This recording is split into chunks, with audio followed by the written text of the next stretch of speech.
Salut à tous, c'est Paki, on se retrouve pour un tout nouveau trade récap de la journée du 8 janvier 2026. Alors aujourd'hui, petite épée comme vous le voyez, il n'y a pas tout qui s'est passé comme prévu, surtout à la fin, on va voir ça ensemble, mais bon, rien de grave en soi.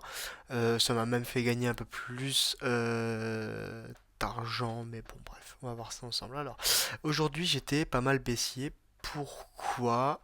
Parce que on était haussier les derniers temps, mais en fait...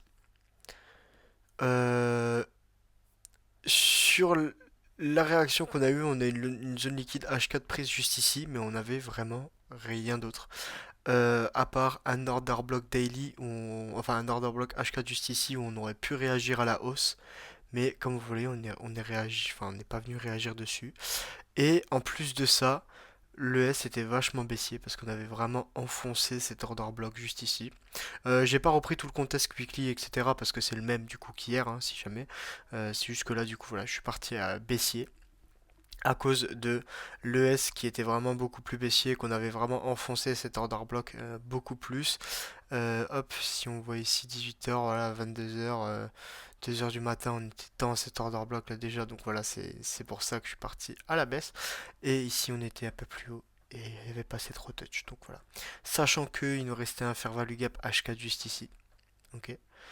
Donc maintenant on va décomposer. Si on regarde d'ailleurs en daily, ça faut quand même que je vous le dise.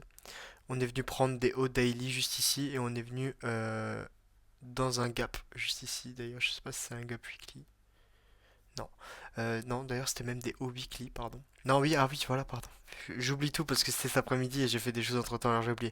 C'était des hauts weekly et quand on va en H4 aussi, ce qui m'a donné la puce à l'oreille, c'est qu'on a break la structure juste ici H4 et qu'on n'est pas revenu dans cet order block.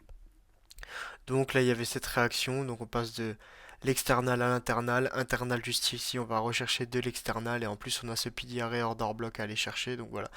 C'était ma target pour aujourd'hui. Maintenant, quand on décompose juste ici, on va en H1. On a eu une zone liquide prise juste ici. Ok. Qui correspond à cette zone liquide prise juste ici. Avec ce fair value gap H4 toujours. Non, c'était pas un fair value gap. C'était un BPR. Excusez-moi, c'était un BPR H4 sur l'ES et un Fair Value Gap H4 sur le NQ. Donc quand on décompose juste ici, on voit qu'on est venu prendre les liquidités juste ici. Si on est venu reprendre les liquidités, on est venu retoucher ce BPR. Je m'attendais à une réaction baissière et là, je suis allé directement en une minute. Alors pourquoi je suis allé en une minute? Honnêtement, pas pour grand-chose, pour être honnête. Sachant que l'entrée 5 minutes, elle était là. Ça m'aurait évité de prendre tout ce range. Voilà. Ça m'aurait évité plein de choses. Mais bref, j'ai quand même TP, donc je suis content. Mais bon, ça m'aurait évité ouais, de prendre position aussi tôt dans la journée. Alors, juste ici, moi j'ai pris position ici. Sur cette entrée de Fair Value Gap juste là. Parce que le S, pareil, on était venu juste ici.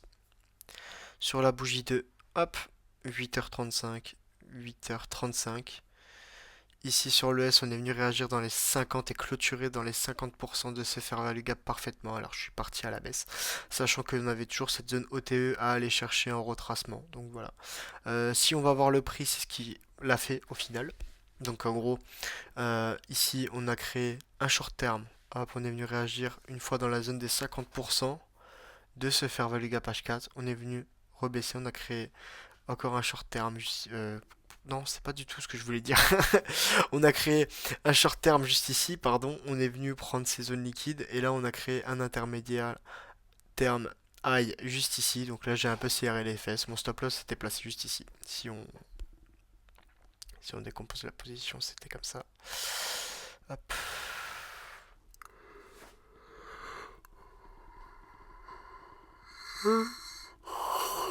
Hop, je suis vraiment désolé pour la fatigue, mais j'ai vraiment des grosses journées là.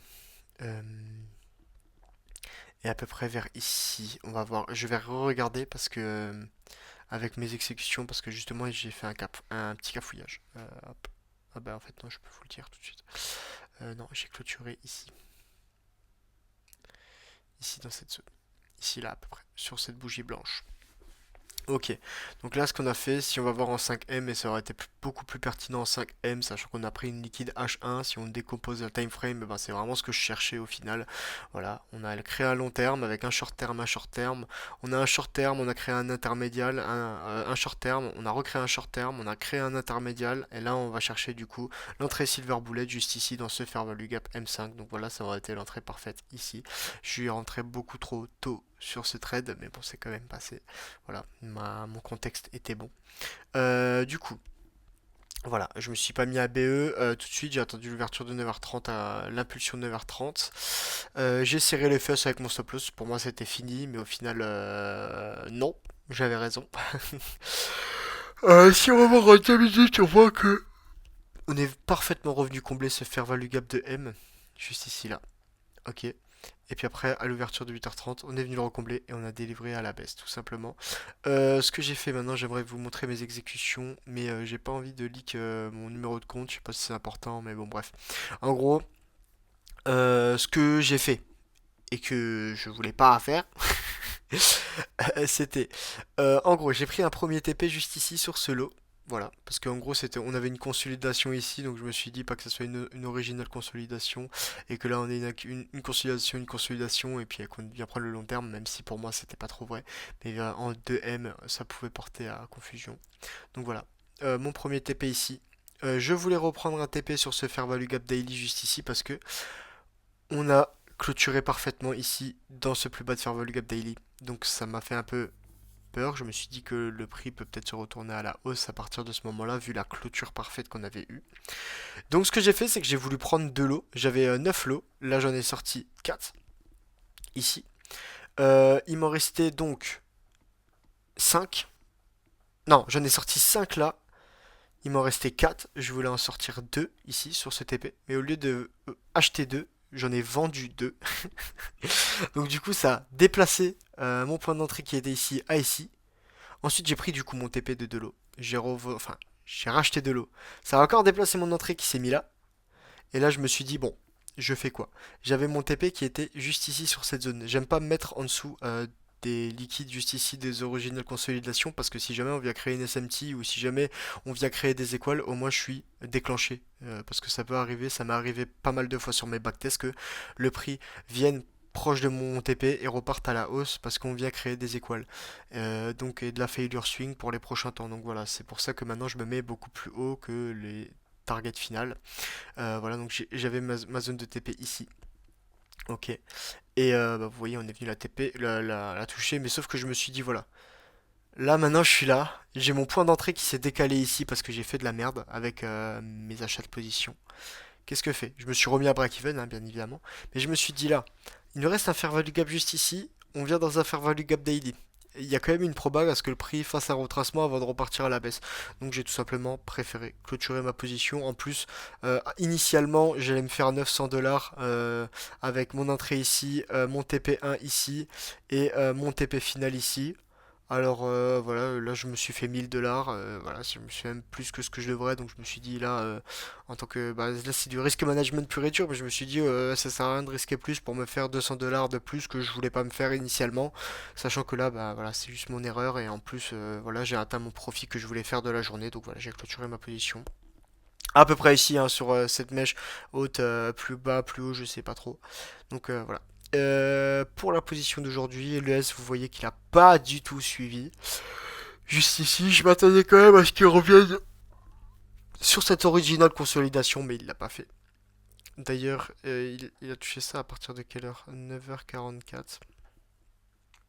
Ouais, bah c'est voilà, c'est ce que je me disais.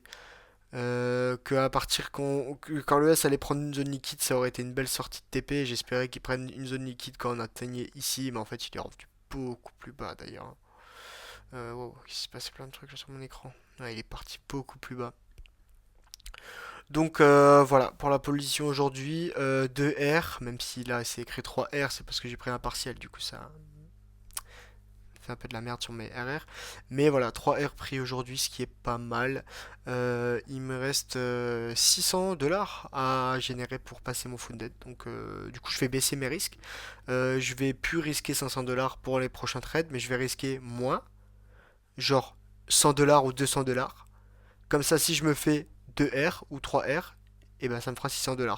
Mais je vais pas risquer 500 $ à nouveau pour me faire 600 $. Donc voilà. À part si je trouve vraiment un beau setup et que je fais du 1R, ce qui est peut-être possible aussi, pourquoi pas.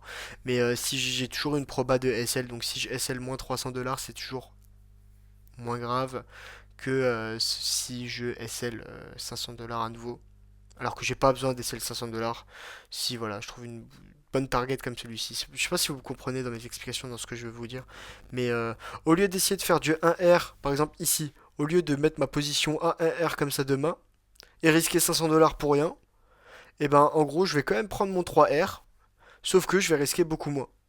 Parce que du coup, dans mon plan, et ben le prix il est censé aller là. Donc pourquoi il irait pas là aujourd'hui et pourquoi je me ferais chier à prendre que 1R et à risquer plus alors que j'ai une proba, alors que j'ai tout autant de proba de perdre. Et parce que j'ai 60% de win rate. Je sais pas si vous comprenez ce que je veux dire, mais en gros c'est à peu près ça. Voilà, je pense, oui, bah pour moi ça me paraît tout à fait logique. Après je sais pas si pour d'autres ça paraît moins logique, mais pour moi ça me paraît tout à fait logique de faire ça. Donc voilà, pour les prochains temps, enfin pour les prochains trades, je vais risquer moins. Comme ça, si je TP, eh ben, je passe mon Wounded. Et si je loss, eh ben, moi je loss moins que ce que j'aurais dû loss. Genre, moi, au lieu de perdre moins 500 $, j'aurais perdu 300 $ en fait. Voilà. Tout simplement. Donc voilà, c'est tout pour aujourd'hui. J'espère que le petit trade recap vous a plu. Honnêtement, belle journée de trading. J'avais un peu peur par rapport à ce price action à l'ouverture de 8h30 jusqu'à 9h30. Il était très, très, très lent. Mais en fait, il a été très lent pour une raison et il a créé tout un tas de choses. Juste ici, un short term, un intermédial et un short term juste ici, entre silver bullet.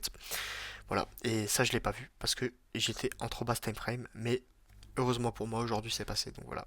Je prie Dieu, merci, c'est gentil. Voilà, en tout cas les gars, je vous fais des gros bisous. Moi je vous dis à la prochaine pour le prochain trade récap. Je sais pas quand ce sera, mais on va voir ça ensemble. Et puis de toute façon, je suis pas très pressé de passer mon Funded, on verra ce que ça dit. Voilà les gars, sur ce, moi je vous fais des gros bisous et on se dit à demain pour la prochaine vidéo sur Instagram. C'est à force de faire mon outro de Tasta que je dis ça, pas du tout. Les gars, au prochain trade récap, bye bye.